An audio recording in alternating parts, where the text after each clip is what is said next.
Welcome friends, প্রত্যেকে স্বাগত আমাদের ইউটিউব চ্যানেলে। যে সমস্ত ভিউয়ার্সরা প্রথমবার চ্যানেলটি দেখছেন তারা অবশ্যই চ্যানেলকে সাবস্ক্রাইব করে দেবেন এবং চ্যানেলের পাশে থাকা বেল আইকনটি প্রেস করবেন যাতে এই ধরনের খবরাখবর সবচেয়ে আগে সবচেয়ে দ্রুত আপনাদের কাছে পৌঁছে যায়। তো আজকে আমরা যে বিষয় নিয়ে আলোচনা করবো, অনেকেই খুব রিকোয়েস্ট করছিলেন দাদা এমন একটা ভিডিও করুন যেখানে যোগ্য বঞ্চিত যারা আছে তাদের কি কোনো রাস্তা আদৌ খোলা আছে কিনা সে বিষয় নিয়ে একটি ভিডিও করতে। তো তাদের অনুরোধে আজকে যে ভিডিওটি করতে চলেছি সেটা হচ্ছে 42,949 এবং 16,500 প্রাথমিকে যোগ্য বঞ্চিতদের চাকরির সুযোগ কোথায়, সেই সাথে আলোচনা হবে এই বিষয়টা নিয়ে। তার সাথে 32,000 মামলা মিটলেই কাট অফ কেস এবং 5% মামলায় চাকরির সম্ভাবনা কী করে হতে পারে সে বিষয় নিয়ে কিন্তু গোটা ভিডিওতে আলোচনা করব। তো চলুন দেরি না করে শুরু করা যায়। তো শুরুতে যে বিষয়টা নিয়ে আমরা আলোচনা করবো সেটা হচ্ছে 5% অ্যাডিশনাল প্যানেল। এটা কি না, এটা হচ্ছে প্রত্যেকটা রিক্রুটমেন্ট যেগুলো হচ্ছে 2016 সালে, 2020 সালে এবং 2022 সালে, অর্থাৎ একটি 42,949, একটি 16,500 এবং একটি হচ্ছে 11,765। তো তিনটে রিক্রুটমেন্টই কার উপর ভর করে নিয়োগ হয়েছে না, 2016 সালের যে প্রাথমিকের নিয়োগের যে রুলস ফ্রেম হয়েছিল সেই রুলসের উপর কিন্তু হয়েছে এবং সেক্ষেত্রে প্রতিটা রিক্রুটমেন্ট হচ্ছে 105% প্যানেলের উপর কিন্তু ডিপেন্ডেন্ট, অর্থাৎ 100% না 105%। কেন বলছি 100% প্রথমে প্যানেল এবং তার সাথে 5% অ্যাডিশনাল প্যানেল। এবং এই যে তিনটে রিক্রুটমেন্ট হচ্ছে একমাত্র 11,765 যেটা কিনা 2022 সালে সম্পন্ন হয়েছিল সেটাতেই একমাত্র 5% প্যানেলটা দিয়েছে প্রাথমিক শিক্ষা পর্ষদ, এবং তারা কিন্তু এই নিয়মের মধ্যে থেকেই জিনিসটা করেছে। তাকে কেউ জোরপূর্বক তাকে না 5% দিতে হবে এমনটা কেউ করেনি। সে রুলস বুঝেছে। গৌতম পালবাবু তিনি নতুন পর্ষদ সভাপতি, তিনি মনে করেছেন যে না আমাকে রুল মোতাবেক করতে হবে এবং রুলে দেখবেন অ্যাবজর্ব অ্যানঅবজর্ব এই কথাগুলো আগের থেকেই লেখা ছিল। তো সেগুলো মেনেই কিন্তু তিনি প্যানেলটি প্রকাশ করেছেন, যেটা কিনা রুল মোতাবেক ফ্রেম করা ছিল। সেই রুল মোতাবেক কিন্তু 5% প্যানেল দিয়ে 11,765 ক্ষেত্রে 9,533 কিন্তু প্যানেল প্রকাশিত হয়েছে এবং সেক্ষেত্রে কিছু সিট পড়ে আছে কারণ সুইটেবল প্রার্থী পাওয়া যায়নি সেখানে। এবং এসসিদের ক্ষেত্রে দেখা যাবে 21 পেয়ে কিন্তু চাকরি পেয়েছে, কারণ সেক্ষেত্রে 690টা পোস্ট অলরেডি ফাঁকা রয়েছে বাংলা মিডিয়ামে, কারণ প্রার্থীই নেই।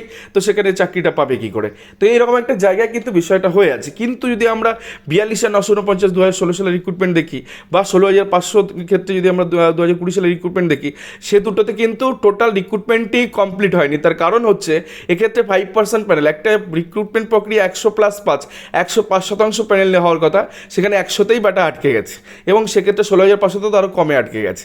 তো যাই হোক, মোদ্দা কথা 5% প্যানেল এটা কারো হকের জিনিস আমি বলবো না, বাট এটা রুলসে রয়েছে, এটা নিয়ম নীতির মধ্যে রয়েছে। এই নিয়ম বানিয়েছে government of West Bengal education department এবং পরবর্তী ক্ষেত্রে প্রাথমিক শিক্ষা পর্ষদ তাকে মান্যতা দিয়েছে। তারা রুলটাকে জাস্ট মানে কি বলবো, রুল ফ্রেম হয়েছে কিন্তু সেটাকে মানেনি, রুল অমান্য করেছে, অর্থাৎ নিয়ম তারা মানেনি। এটা হচ্ছে সিম্পল কথা। তো সেক্ষেত্রে 16,500 ক্ষেত্রে 5% প্যানেল দিতে প্রাথমিক শিক্ষা পর্ষদের কোনো বাধা নেই, কারণ এমন কোনো মামলা নেই যে মামলার দৌলতে জিনিসটা আটকে থাকতে পারে। বাট 42,949 ক্ষেত্রে 5%টা দিতে বাধা রয়েছে এই কারণ সেখানে যে নন টেন নিয়োগ হয়েছিল 32,000, সেটা কিন্তু পুরোটাই জাস্টিস গাঙ্গুলি 12ই মে অর্থাৎ গতকাল মানে ফেলে আসা কাল, সেখানে কিন্তু টোটালটাই গত বছর কিন্তু স্যাটিসফাইড করে দিয়েছেন। তো সেক্ষেত্রে একটা বড় বাধা। বাট 16,500-তে কেন যোগ্য বঞ্চিতরা তারা 5% নিয়ে মামলা দায়ের করেনি সেটা তো বলতে পারবো না, যদিও এটা তো ন্যাচারালি দিয়ে দেওয়ার কথা, কয়েকটা ডেপুটেশন পর্ষদে দেওয়া যেতেই পারে এই বিষয় নিয়ে। যাক, আমরা এটা একটা বিষয় গেল। তো আমরা আজকে আলোচনা করবো 5% প্যানেলে যদি প্রাথমিক শিক্ষা পর্ষদ দেয় 16,500-তে, সেক্ষেত্রে 825 জনের ভাগ্য খুলবে। আর যদি 42,949 দিয়ে দেয় তাহলে সেক্ষেত্রে 2,150 জনের ভাগ্যের শিখে ছিটতে পারে, কারণ প্রচুর জেলাতে আমরা দেখেছি যে নন জয়নিং পোস্ট কিন্তু রয়েছে। 5% মানে যদি কেউ কোনো প্রার্থী যোগদান না করে, যদি সিট ফাঁকা থেকে যায়, সেক্ষেত্রে কিন্তু সে ওই ওয়েটিং থেকে সে কিন্তু ডাক পায়। তো ওয়েটিং লিস্ট দুটো রিক্রুটমেন্ট না দিয়ে দুটো রিক্রুটমেন্ট সম্পূর্ণ হয়েছে বলে দাবি করছে প্রাথমিক শিক্ষা পর্ষদ। তো যার জন্য এখন কোর্ট পর্যন্ত তাদেরকে টানা ছাড়ার কোনো উপায় ছিল না। যদি 16,500-তে কোনো 5% না হলেও 42,949-এ একটা 5% প্যানেলের মামলা কিন্তু আজকে প্রায় 2 বছরের গায়ে কিন্তু হতে চললো এবং সেক্ষেত্রে 32,000 মিটলেই কিন্তু এই 5%টা তাদেরকে দিতে হবে। তো এটা যেমন একটা বিষয় হলো, 42,000 আমি একটু ফিরে চলে যাই। 2016 সালের রিক্রুটমেন্টে 42,949 ক্ষেত্রে 32,000 নন টেনে চাকরি বাতিল কিন্তু হয়েছিল গতকাল। তো সেক্ষেত্রে যে অর্ডারের বেসিস হয়েছিল, দেখুন Priyanka Naskar and the union of India, তার কেস নাম হচ্ছে WPA 21187 অফ 2022।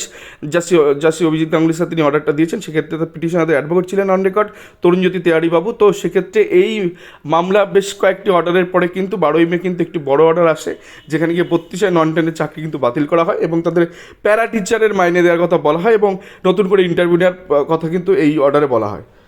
তো সুপ্রিম কোর্ট ফিরে ডিভিশনে এই মামলা রয়েছে। তো আমরা দেখবো কোন কোন পয়েন্টের উপর জোরালো বঞ্চিতরা জোরালো দাবি করতে পারেন। তো সেক্ষেত্রে নাম্বার 5-এ বলা আছে, during the course of hearing the petitioner disclose the various particulars collected from the publishing made by the board in the website showing that there were serious illegalities in the preparation of the panel 2016 recruitment process. অর্থাৎ 2016 সালের যে recruitment process হয়েছিল সেখানে panel প্রিপারেশনের ক্ষেত্রে অর্থাৎ panel তৈরি করার ক্ষেত্রে একাধিক গরমিল, একাধিক কিন্তু ইলিগ্যালিটিস কিন্তু সেখানে পিটিশনাররা চোখে আঙুল দিয়ে দেখিয়ে দিয়েছেন।